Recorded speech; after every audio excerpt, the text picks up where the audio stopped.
Hello and welcome to a truth review of the Nespresso Expert machine, and as always we're going to see if it can beat our favourite machine that we've had for the last 7 years.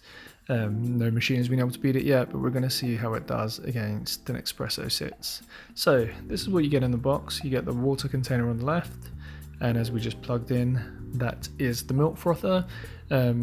And it also heats milk as well. That's an optional extra. You can get this device without that. It's £50 less in the UK without that.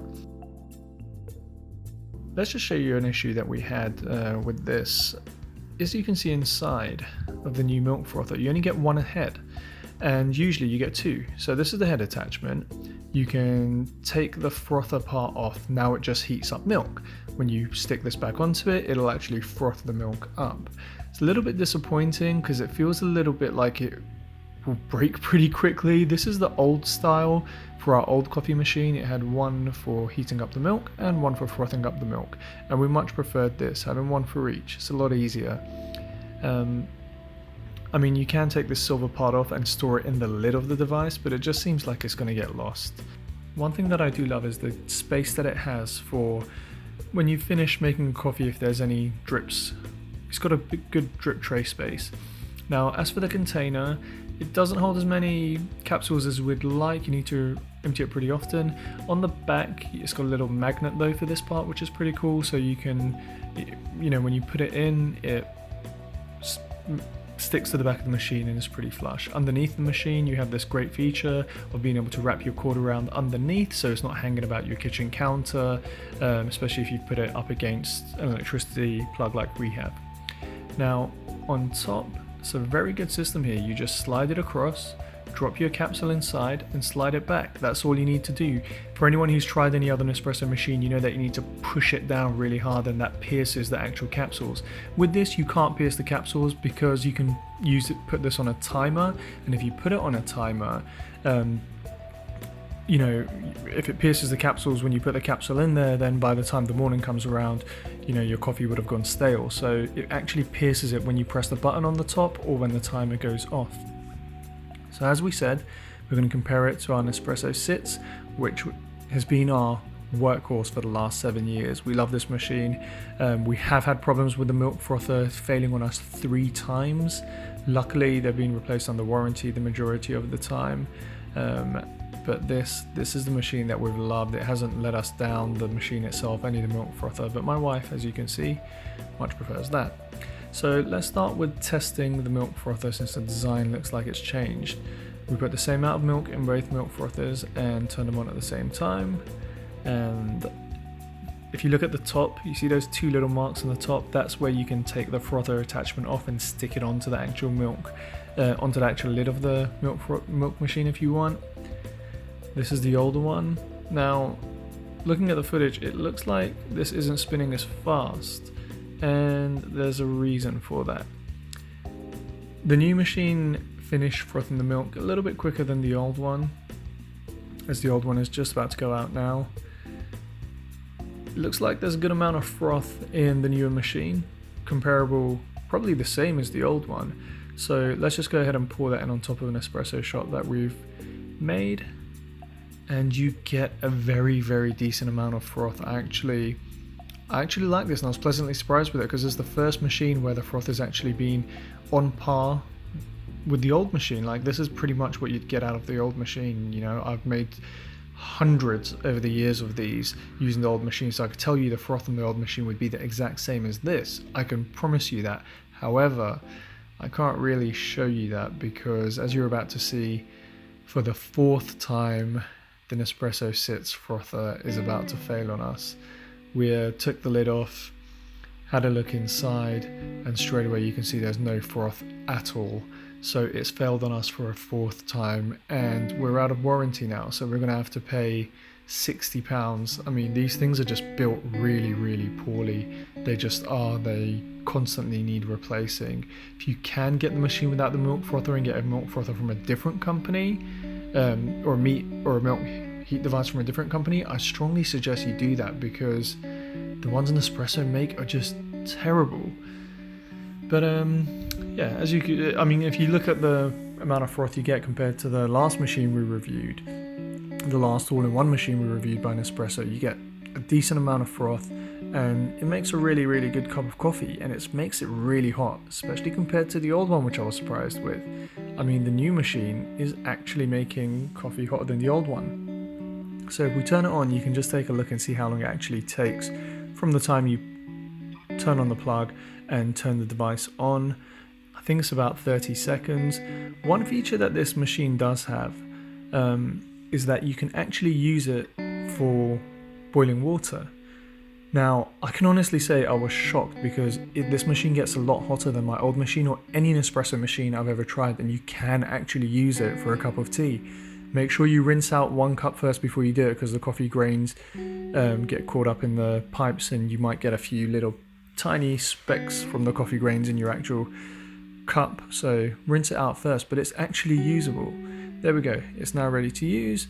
As you can tell by the red light on the right hand side stopped flashing. You can actually turn the dial to bring that up and down, the amount of red bars that are filled up, and that will make your cup hotter, or it will adjust the temperature of the heat that you have. I don't know why Nespresso always do this with their machines though, and this machine has the same problem. As if you can see, we've got that cup is not particularly tall, but Nespresso always make it so you just about fits. I don't know why they don't just raise the lid a little bit, because we have quite a few other cups that we wouldn't be able to use if we wanted to use. But maybe it's to get you to buy Nespresso's own cups, I'm not too sure, but it's a little bit annoying. But the truth of the matter is this thing makes a great cup of coffee. The heat is the hottest I've ever seen. Now, I've had a few friends who are big into their coffee come over, and when they try the Nespresso sits, as much as they love the coffee, they say it should be hotter. You don't have that problem with this machine. It can actually boil the water to a temperature where it's really uncomfortable to touch, whereas with the old machine, it's a lot quicker to be able to tuck into your cup of coffee, because it just doesn't heat it up nowhere as much as this machine did. So at this stage, we were incredibly impressed with this machine. We were like, this is it. We found the replacement to our Nespresso sits. We were convinced of that. This thing has made so many great cups of coffee for us over the years. But I will say some of the features of the new one seem a little bit unnecessary. Like, okay, you can use the mobile phone app in order to set the machine to go off at 8 a.m. and make your cup of coffee. But you know what? Why not just walk? I mean, I need to walk past the kitchen to get to the bathroom, brush my teeth and get ready. I'll just go into the kitchen and press the button. I mean, it's a 30-second difference. And what if that morning, I'm running 1 or 2 minutes late, my cup of coffee is going to be cold? It's a feature that I can honestly say I haven't used once. I only used it when I first turned on the machine just to test it, to see if it works. But I don't think it's a feature that I'll use again. But the one great feature that the app does have is it lets you very easily adjust the amount of water you want to come out, the size of your coffee that you want to be made. You can do it with the old machine as well. You just simply hold the button and let go when it's perfect for the size of the cup of coffee that you like to make, and it remembers that. Now, we did have problems. First one was this. This is when we first tried to make the review. If you take a look, the dial on the right kept flashing. Now that's the dial that tells you that the water's heating, and this thing kept flashing and flashing and flashing for like 10 minutes. We turned it off, we went into the app and saw if there was a firmware update, which there wasn't. You can see me there bringing out the manual. A lot of people have this problem. Second one is the app. So